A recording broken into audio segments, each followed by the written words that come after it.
Kodad bus ప్రమాదంలో విజయవాడకు చెందిన 23 ఏళ్ల భావన వర్ష మృతి చెందారు. హైదరాబాద్లోని ఓ సాఫ్ట్వేర్ కంపెనీలో హెచ్ఆర్గా పనిచేస్తున్నారు.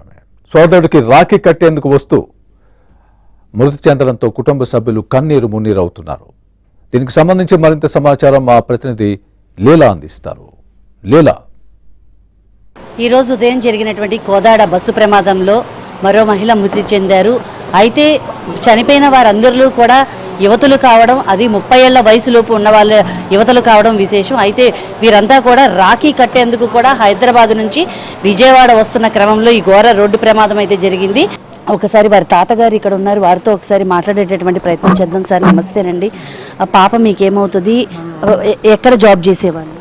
హైదరాబాద్ అమెజాన్లో చేసేవారు. అమెజాన్లో చేసేవాళ్ళు. దేనికని విజయవాడ వస్తున్నారు సార్? సెలవులని వస్తున్నాం, 2 రోజులు సెలవు వస్తాయని. అంటే ఈ బస్సు యాక్సిడెంట్ చూస్తే కనుక బస్ డ్రైవర్లు వాళ్ళ నిర్లక్ష్య ధోరణి కనిపిస్తుంది అంటారు. ఎట్లా సార్, దీన్ని ఎలా చూడాలి? ఈ ప్రైవేట్ ట్రావెల్స్ వాళ్ళు డ్రైవింగ్ అనేది ఎలా ఉందంటారు? నిర్లక్ష్యంగానే తోలుతున్నారు. ఆగుండ బండి కూడా నిర్లక్ష్యమే కదా. సార్ చెప్పండి సార్, ఆగున్న బండిని కూడా వెళ్ళి గుద్దడం, దీన్ని ఎలా చూడాలి? అంటే డ్రైవర్లకి ట్రైనింగ్ లేదు, వాళ్ళని ఎవరు కంట్రోల్ చేసేవాళ్ళు లేరు. ప్రైవేట్ డ్రైవర్లు, వాళ్ళకి టెస్టులు లేవు. అందువల్ల కొన్ని ఇట్లాంటి ప్రమాదాలు జరగడానికి ఎక్కువ అవకాశం జరుగుతుంది. వాళ్ళకు కూడా ఒక నిర్దిష్టమైనటువంటి ట్రైనింగు, లేకపోతే వాళ్ళకి టెస్టులు 10 సంవత్సరాలకు 5 సంవత్సరాలకు ఒకసారి మళ్ళీ వాళ్ళ ట్రైనింగ్ ఎట్లా ఉంది ఏంటి డ్రైవింగ్ చూస్తే కొంతవరకు ఉంది. ఏదో డ్రైవింగ్ లైసెన్స్ రెన్యువల్ చేస్తారు కానీ బట్ ఇట్లాంటి హెవీ వెహికల్స్కి ఇంకొంచెం కఠినతరమైనటువంటి పరీక్షలు ఉండాలి వయసును బట్టి.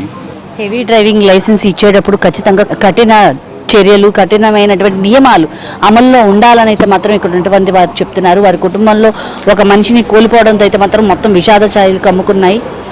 ఆమె సాఫ్ట్వేర్గా జాబ్ చేస్తూ తన సోదరుడికి రాఖీ కట్టే వచ్చే క్రమంలో ఇలాంటి విషాదం చోటు చేసుకోవడం, కుటుంబం అంతా కూడా విషాదంలో మునిగి తెరుతున్నారు. ఆమె తల్లి అయితే మాత్రం ఆమె కన్నీరుకి హద్దులు లేవు, ఆమె బాధకి ఇది లేదు. లే తేజ, కూర్చో తేజ అంటూ కూడా మాతో మాట్లాడు తేజ, తిరిగిరాని లోకాలకి వెళ్ళిపోయావా అంటూ కూడా ఆమె శోక సముద్రంలో మునిగి వెళ్ళినటువంటి పరిస్థితి ఇక్కడైతే చూస్తున్నాము. బస్సు నడిపేటటువంటి వారు కఠినంగా కూడా డ్రైవర్కి లైసెన్స్ చెక్ చేయడంతో పాటు వారికి సరైన డ్రైవింగ్ పరిణితులు, వాళ్ళకి అలాగే ఖచ్చితమైనటువంటి రూల్స్తో పాటు బస్సు కండిషన్ ఎలా ఉందో కూడా చెక్ చేసుకొని ఎవరైతే ప్యాసింజర్లు ఎక్కే ముందు వీటన్నిటిని కండిషన్స్ అన్ని చూసుకొని అయితే మాత్రం బస్సు నడపాల్సి ఉంది. లేదంటే కనుక ఎంతో మంది ప్రాణాలు అయితే కోల్పోయి వారి కుటుంబ సభ్యులు ఇలాంటి తీవ్ర విషాదంలో అయితే మాత్రం నెలకొంటున్నారు. కెమెరా పర్సన్ ఉమాతో Leela, ABN Andhrajyothi, Vijayawada LIC colony వద్ద నుండి.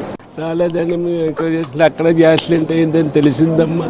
తెలియగానే కోడాలు వెళ్తే హాస్పిటల్ ఉందనుకున్నాం, మాకు బాడీ ఇచ్చారు అంతే, అంతకన్నా ఇంకేం తెలియదు.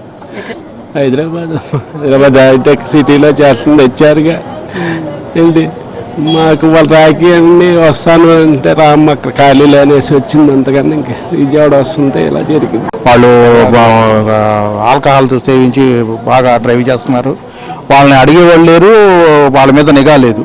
ఆర్టీసీ బస్సులు అయితే కొంచెం పర్వాలేదు, బాగున్నట్టు అనిపిస్తుంది. ఆ టైం కేటాయించి డే బై డే డ్యూటీ ఇస్తే ఇలాంటి ఘోరాలు జరగకుండా ఉంటాయి. అంతేగాని ఇప్పుడు అట్లా యజమానులు ఎలా ఉంటారంటే ఇంకొకరిని పెట్టుకోవాలంటే వాళ్ళకి జీతాలు ఇచ్చుకోవాలి. ఇవన్నీ ఆలోచించుకొని ఒకరినో ఇద్దరినో మెయింటైన్ చేసి 1 by 1 డ్యూటీలు లేకుండా ఏకదాటిగా డ్యూటీలు వేస్తే ఇట్లాగే ఏడిస్తే రాత్రులు నిద్ర లేకుండా తోడాలు ఇలాంటివి చేస్తే ఇట్లా ఉంటాయమ్మా పరిస్థితి. సూర్యాపేట జిల్లా ద్వారకుంట వద్ద జరిగిన ఘోర రోడ్డు ప్రమాదంలో కృష్ణా జిల్లా మహిళ యాసారపు చిన్ని మృతి ఆ ప్రాంతంలో తీవ్ర విషాదాన్ని నింపింది. తండ్రికి యాక్సిడెంట్ అయిందని భర్తతో కలిసి హైదరాబాద్ వెళ్లి చూసి వస్తూ ఉండగా ఈ ఘోరం జరిగింది. అక్కడ ఉండాలి, మోటార్ ఏదో బాగు చేయాలని ఇతన్న కోట రమ్మంటే వెళ్ళి బాగు చేసి ఆమెని భార్యను తీసుకొస్తారని. హైదరాబాద్ అండి? హైదరాబాద్. వాళ్ళ నాన్నగారికి పోకపోతే చూడడానికి వెళ్ళారు. వెళ్ళారు రిటర్న్ లో ఉండగా